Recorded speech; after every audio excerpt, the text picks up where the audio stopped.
வணக்கங்க. நேற்று என் பேத்தியை கவர்மெண்ட் ஸ்கூலில் சேர்த்தானுங்க. காலைல சேர்த்தோன்னே பேரண்ட்ஸ் மீட்டிங் சொல்லி கூப்பிட்டாங்க மத்தியானம் 1 மணிக்கு. போனேன். அதுக்கு அவங்க என்ன சொல்கிறாங்க, பேத்திக்கு 4 வயசுங்க. ப்ரைவேட்டில் சேர்த்துருந்தேன்.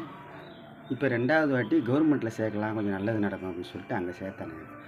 ஆனால் சேர்க்க போன இடத்துல 1 மணிக்கு பேரண்ட்ஸ் மீட்டிங் சொல்லி என்னையும் என் மகளையும் வர சொன்னாங்க. பேத்திக்கு அப்பா கிடையாது, என்னோட தான் மக இருக்குது வீட்டோட. அவங்க என்ன சொல்கிறாங்க, ஒரு வார்த்தை கேட்டனா சரி மீட்டிங் போட்டு பேரண்ட்ஸ் மீட்டிங்கில் அரசாங்க உத்தரவுப்படி இந்த குழந்தைய சேர்க்க முடியாது. என்னான்னு கேட்டால் அவங்க பால்வாடியில் சேர்த்து ஜனவரிக்கு அப்புறம் நீங்கள் கொண்டு வாங்க. அது என்னங்க சட்டம் அப்படி எனக்கு ஒன்றும் புரியல.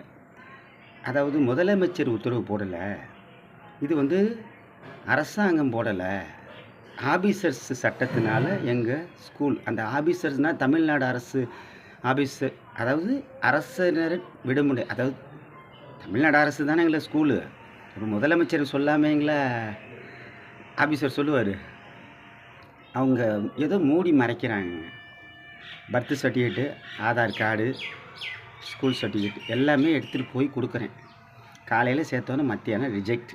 என்ன மாதிரி நிறைய ஒரு 7-8 பிள்ளைங்களை ரிஜெக்ட் பண்ணிட்டாங்க.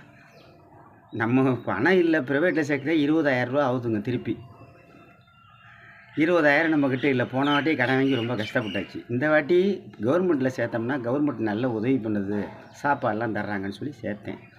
ஆனால் திடீர்னு அனுப்பிச்சா இப்போ நம்ம எங்கே போவீங்க 20,000த்துக்கு ப்ரைவேட்டில்? கேட்டால் கவர்மெண்ட்டை குத்தம் சொல்லக்கூடாது, நீங்கள் ஆபீசர்ஸை குத்தம் சொல்லுங்கள். இந்த இந்த கவர்மெண்ட் ஸ்கூலுக்கெல்லாம் யார் ஆபீஸருங்கிறது எனக்கு தெரியுங்க. நானும் பெரிய இடத்த ஆளு தாங்க. இன்றைக்கி வேலையாக போயிட்டேன். அப்பா விஓவாக இருந்தார், லஞ்சமே வாங்க மாட்டாருங்க. பட்டாவே யாருக்கும் எல்லாத்துக்கும் ஏழைகளுக்கு பட்டாவாக போட்டு கொடுத்து எல்லாருமே நல்லா இருக்காங்க. ஆனால் தனக்குன்னு ஒரு பட்டா போடலை. இன்றைக்கி நான் வாடகைக்கு குடியிருக்கேன், அதாவது விஓ மகன் வாடகைக்கு இருக்கேன். என் பேத்திக்கு அப்பா இல்லை, என் மகன் என்னோட இருக்குது. சட்டம் ஜெயிக்கலை. ஆனால் கஷ்டம் அன்னன்னைக்கு உழைச்சி அன்னன்னைக்கு சாப்பிட்ணுங்க.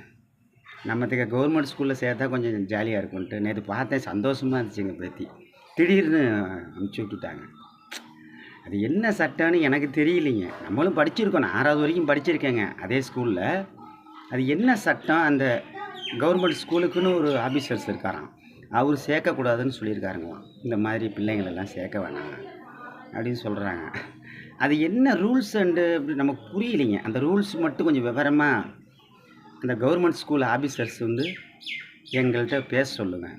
நாங்களும் பேசுகிறோம். நான் கலெக்டர்கிட்ட பெட்டிஷன் பண்ணல, மினிஸ்டர்கிட்டையும் பெட்டிஷன் பண்ணல, சிஎம் கம்ப்ளைண்ட் கொடுக்கலைங்க. நேரடியாக பேசிட்டேங்க செல்லில்.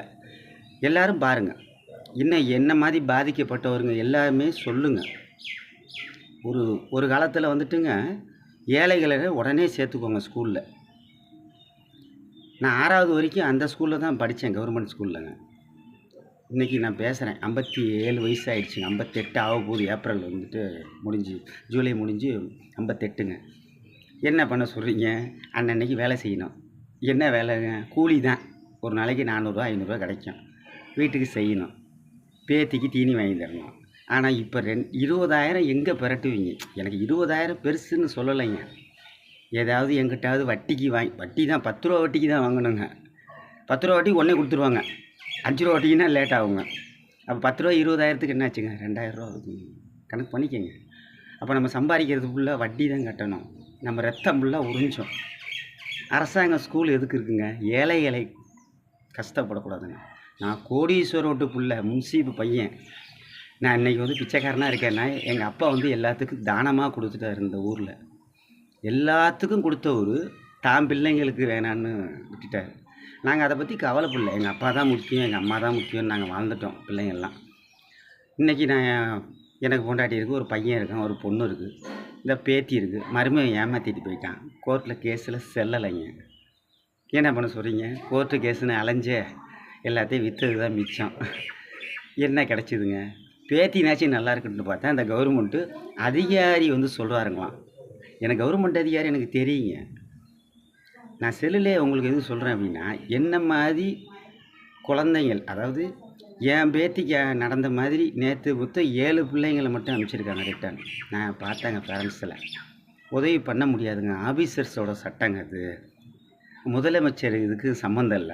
முதலமைச்சர் சொல்லாம எப்படிங்க ஆபீசர் சொல்லும்?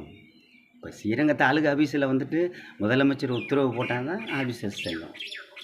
கலெக்டர் செல்லும். ஐஜி, எஸ்ஐ, எஸ்பி, ஏட்டு எல்லாமே முதலமைச்சர் சொல்லி தான்.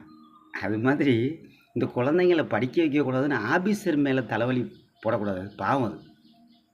முதலமைச்சர் சைன் தான், தலைமைச் செயலகத்தில் போட சைன். இந்த மாதிரி குழந்தைங்களுக்கு அப்படின்ட்டு. அப்போ ப்ரைவேட்டில் வந்துட்டு சேரு அப்படின்னா, நான் என்ன சொல்கிறேங்க, ப்ரைவேட்டில் நீங்கள் பணம் கட்டிடுங்க குழந்தைங்களுக்காக. கவர்மெண்ட்டில் சேர்க்க முடியாது. டிமாண்ட் இல்லை, ஏதோ ஒரு டிமாண்ட், முட்டை, சோறு, குழம்பு, அந்த மாதிரி ஒரு ஏதோ ஒரு பிரச்சனை இருக்கும் போல, நுகர்வோர். அப்போ நீங்கள் என்ன பண்ணுறீங்க, ப்ரைவேட்டுக்கு பணம் கட்டிட்டீங்கன்னா நாங்கள் எங்களை மாதிரி உள்ள கஷ்டப்படுறவங்க அங்கே சேர்த்துக்கிறோம்.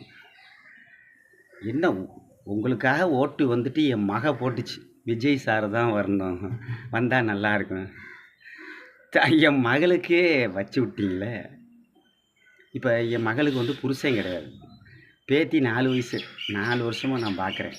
Court case அலைஞ்சிட்டேன். ஜீவனாம்சமும் கிடைக்கல. அவன் நல்லா சந்தோஷமாக 100 கல்யாணம் பண்ணி நல்லா இருக்காப்புல. நான் எங்கே போகிறதுங்க? என்ன என்ன பண்ண சொல்கிறீங்க? என்ன இந்த கோலத்தை விட நான் இன்னும் பிச்சை எடுக்கட்டுங்களா ஸ்ரீரங்கத்தில் போய்? என்ன மாதிரி பேரண்ட்ஸ் ஆபீசர்ஸ் மேலே தலைவலி போடக்கூடாது. அவங்க கடமைகளை அவங்க செய்கிறாங்க. அவங்க சம்பளத்துக்காக அந்த டியூட்டிகளை செய்கிறாங்க. முதலமைச்சர் சொல்லாமல் எந்த ஆபீஸரும் நுகர்வோர் சட்டத்திலேருந்து வராது. அப்போ நீங்கள் இந்த ஸ்கூலில், கவர்மெண்ட் ஸ்கூலில் வந்து சேர்க்கக்கூடாது. நீங்கள் திருப்பி பால்வாடி போகணுன்னா அந்த பிள்ளை பேக்கு போகுது பின்னாடி. 4 வயசில் பால்வாடி படிச்சிருந்தேன், 5 வயசில் 1வது சேர்த்திக்கினேன். அதோட வாழ்வாதாரம் பாதிக்காதுங்களா? அப்பா இல்லாத பிள்ளை அது 15 வயசில் போய் அவங்க அப்பனை போய் கோர்ட்டில் ஏறி பேசி சொத்தை வாங்கணுன்னு அது பார்க்குறதுக்காக நான் வளர்க்குறோம். நீங்கள் இப்பயே அந்த பிள்ளைக்கு வாழ்வாதாரத்தை பாதிச்சிங்கன்னா அது எங்கே போகும் சொல்லுங்கள்? தயவுசெய்து முதலமைச்சர் ஐயா, நீங்கள் யாருக்கும் 2500 தர வேணாம், சிலிண்டரும் தர வேணாம், லஞ்சத்தையும் வாங்க விட வேணாம். எங்கள் அப்பா வந்துங்க முன்சீப்பாக இருந்த ஒரு லஞ்சமே வாங்கலை. ஏழையாகவே போனார். நகையை விற்று சாப்பிட்டார், சொந்த நிலத்தை விற்றார், சொந்த வீட்டை விற்றார். அப்படி ஒரு மனுஷனை பார்க்க முடியாது தமிழ்நாட்டில். உசுரை கையில் பிடிச்சி வாழ்ந்தார். என்னென்னா புண்ணியம் பண்ணணும், பாவம் பண்ணக்கூடாதுன்னு. ஆனால் அந்த குடும்பத்துக்கு இன்றைக்கி தமிழ்நாடு அரசு ஒரு மிதிக்குது. ஏன் எடப்பாடி இப்படி பண்ணலை, மு.க. ஸ்டாலின் இப்படி பண்ணலை, காமராஜர் இறந்தப்போலாம் நான் வந்து சினிமா தேட்டரில் படம் பார்த்துட்டு இருந்தேங்க. பாதியோடு நிப்பாட்டிட்டாங்க. அவர் மாதிரி ஒரு மனுஷனையும் பார்க்க முடியாது. இவர் என்ன முதலமைச்சருங்கன்னு ஒன்றும் தப்பாக சொல்லலை. என்ன மாதிரி ஏழைகள் கஷ்டப்படுறாங்க, அவ்வளோதாங்க. அதுக்கு மட்டும் என்னான்னு இந்த ஆபீசர்ஸ் மட்டும் என்கிட்ட பேச சொல்லுங்கள் தயவுசெய்து, கையெடுத்து கும்பிட்றேன். அந்த ஆபீசர் யார்? நுகர்வோர் சட்டமா, அந்த சத்துணவு கூட்டமா, அந்த ஸ்கூலுக்கு என்ன நிதி ஆதாரம் வருதா, அவங்கள பேச சொல்லுங்கள். இல்லை கலெக்டர் பேச சொல்லுங்கள். எவ்வளவோ வாழ்ந்துட்டாங்க திருச்சி மாவட்டத்தில் பெரிய பெரிய அதிகாரிங்கள்லாங்க. இவங்க என்னங்க திடீர்னு உத்தரவு போடுறது? குழந்தை விஷயங்க, பெரியவங்க விஷயம் கிடையாது. 4 வயசு குழந்தை. அந்த குழந்தைக்கு வாழ்வு பாதிக்குன்னா முதலமைச்சர் தான் இதுக்கு உதவி பண்ணணும். விஜய் ஐயா குத்தம் சொல்லலைங்க யாரையும். எனக்கு பணம்லாம் தேவை கிடையாதுங்க. நாங்கள்லாம் உழைச்சி சாப்பிட்டுக்குவோம். பணத்தை வாங்கிட்டு போய் நான் சொல்லுவேங்க ஒரு பழமொழி, எங்கள் அப்பா சொல்லுவார், பணத்தை வாங்கி குப்பையில் போடுறான் பாரு. மனுஷன்தான் முக்கியம். அந்த மாதிரி தான் விஜய் சார் வந்துட்டு இருக்கிறார் முதலமைச்சராக. அவர் என்ன பண்ணியிருக்கணுங்க, எந்த குழந்தையும் பள்ளிக்கூடத்தை விட்டு ரிட்டர்ன் அனுப்பக்கூடாது, உடனே ஜாயின் பண்ண வைக்கணும்.